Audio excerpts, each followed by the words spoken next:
Jersey because of anything that Republicans have done, or did they win because of what Democrats have done? They have won because of what Democrats have done by not keeping their promises, by sticking it to the American people, by raising taxes, by creating high unemployment. You know, they don't want to take the blame for any of that. You know, even Obama, how many months is he in office now? This is November. This is month number 11.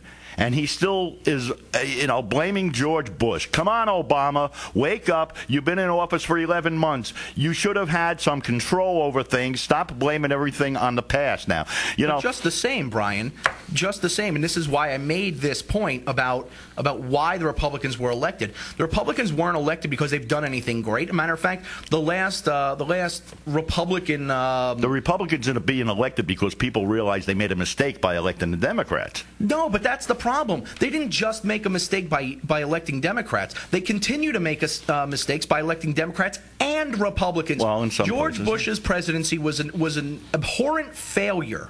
Well, okay, economically, fiscally, to say that George W. Bush was a conservative blows my mind. Blows my mind. And yet we have this huge conservative movement. Well, is that a reflection on the good, the good conservative core of the Republican Party? Of course not. Let me say there something. hasn't been a forefront of conservatism in the Republican Party while the Republicans had somebody in national office. Well, you know what, Dan, going back to the whole Montgomery thing, let me tell you something. Politicians, if you're listening, politicians, I think there are a lot of people out there like me. I will not vote for a candidate who does not agree to debate his opponent or her opponent.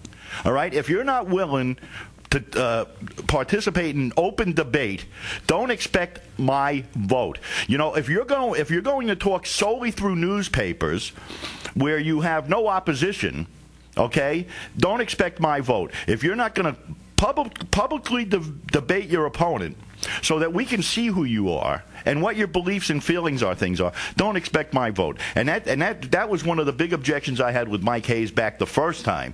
Okay, the guy would not agree to open debate. He went after her on signs and he went after her in newspapers, but would not publicly debate her.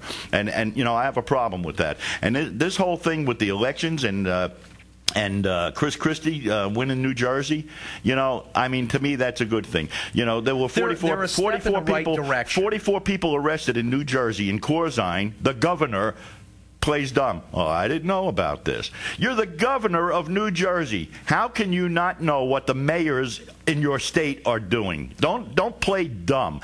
You know, taxes, huge taxes in New Jersey. You know, I know so many people that voted for Corzine that we're so glad to see him go finally, you know, and it's happening all over the place, Dan. We're talking about electing people. Once again, one of my pet peeves is pulling the lever for somebody in the election booth based on a letter within parentheses after their name. And that's what happened here. This was not about people saying, you know what, we need a guy like Chris Christie running New Jersey. Mm-hmm. We need, I can't even remember the guy's name, but we need this guy in Virginia. Well, you and I were talking. It wasn't about that, and that's what elections are supposed to be about. That's right. The best person. That's right. With the best ideas, and instead, what we have is who screwed up last. But let's vote for the other guy. Yeah, and people vote party lines all the time, which is ridiculous Gerald to me. Salente says there's a big third party coming in 2010. I was just going to say that. You know, you and I were talking about that just before we came on the air, that there's a possibility of a third party movement coming by 2010. And what did I say to you? If you look at the Republican Party is already becoming two parties, because now it's not even a point where it's just enough to be Republican. They want conservative Republicans in office, okay? So you have your moderate Republicans, you have your liberal Republicans, and you have your conservative Republicans. You know, so I mean, you might even end up seeing the Republican Party break into two parties or some nonsense like that. But you have the same odds of seeing that as you see the Democrat Party splitting, because you've got a Marxist in the White House, okay? There are plenty of Democrats who abhor communism. Mm-hmm. They don't think communism is a great idea. There's a lot of Democrats who don't like socialism. Yeah. Well, they obviously are not happy with the way their party's being run.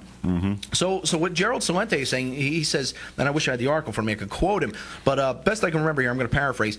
He said, what you're going to see is an angry, progressive/libertarian third-party movement by the midterm elections in 2010. Yeah. Now, think about that. It's going to take the most sane and reasonable people from both parties. Now, I don't understand exactly what he means when he says progressive, because to me, I agree with Glenn Beck here. Progressive is a code word for communist. Yeah. So I don't know why he uses that word. Maybe he has a different understanding of it than I do, but he uses the word libertarian. And I can tell you this, there are no libertarians who think that communism is a good idea, so he can't possibly mean it the way I understand it. But let's just use the word libertarian, because I know that he and I have that same definition of libertarianism. You're talking about the founding ideals of the United States, of the founding fathers, the framers of the Constitution. So what does he mean by third party? Well, you're going to pull those people who don't like communism, they don't like socialism. You're going to pull those people out of the Democratic Party, and you're going to pull the conservatives out of the Republican Party. You know what? And what's going to be left? You're going to have neocons on the right and communists on the left, and 50% of the people are going to be sitting in the middle. And guess what that means? If we can actually get people for the first time in at least my lifetime, I would venture a guess that it's been a hell of a lot longer than just my lifetime, but if we can get the American people to start voting for who they like best instead of who they think the closest guy that they can get to win, who's not the worst. Let's stop voting for the lesser of two evils. Let's start voting for the people that are going to turn this damn country around. Here's the problem, Dan, that I have right now with this administration, and I saw another example of it today. I was watching C-SPAN earlier today.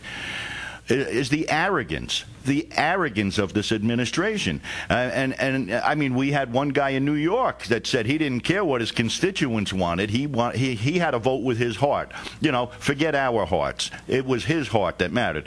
You have Nancy Pelosi down there in Washington, D.C. that says, I'm not here to make friends. Well, you know what, lady? You better be there to make friends, because it was your friends that put you in office. I completely disagree with you, Brian. And today, well, let me tell you, and today I'm watching C-SPAN, okay, and there's a representative on from New York, a Democratic representative from New York. I'm trying to remember her name. It was Louise something. And you're aware of all the protests that have been going on in Washington, D.C. over this health care plan, right? She comes out and she says, well, when we look out the window and we see that large number of protesters out there by the thousands, it just makes us more determined to pass this health care plan. In other words, you know what? We're going to show you we don't care what you want. You're just making us mad, and we're going to make sure this health care plan passes. They don't care what the American people want. They don't care. It's all self-interest. What you're describing, Brian, is the fundamental difference between a democracy and a republic. It's arrogance. No, it's the fundamental difference between a democracy and a republic. In a democracy, you would be right. But we don't live in a democracy. Aren't these people supposed to represent us? Yes. Aren't they supposed to represent the people that put them into office? They're supposed to represent us through the lens, within the bounds of the United States Constitution. Now, on this particular issue... But they're making it all about them. No, Brian, but you're missing my point, okay? And this is a huge problem in the United States with the general public. I need a drink. You do need a drink. I need a drink. Hey, Frank, can we get some booze in here? We need a commercial break, too. Yeah, we do if we could find an engineer to push the button. We're going to run out of stuff to talk about soon. But... The reason I say this is, look, the difference between a democracy and a republic is, in a democracy, 51% of the population can vote away the rights of the other 49%. In a constitutional republic, the Constitution lays out the rights of every person, even the smallest minority. And that is how it is to be governed. Now, you say that these people should be, the one politician you mentioned that he was going to be voting with his heart, and you said, why not vote with our hearts? How about stop voting with your damn heart? How about we start reading the Constitution, and we vote based on that? And that I agree with you on, okay? But that's not happening. It's not happening, Dan.